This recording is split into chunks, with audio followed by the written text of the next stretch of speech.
আমাদের সাদা পায়রা ওড়ানো হলো। আমরা আপনাদের সাদা পায়রা ওড়ানো হবে।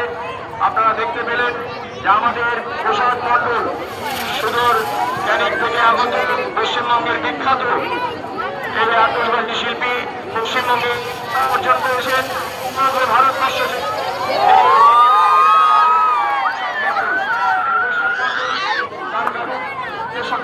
সাদা পায়রা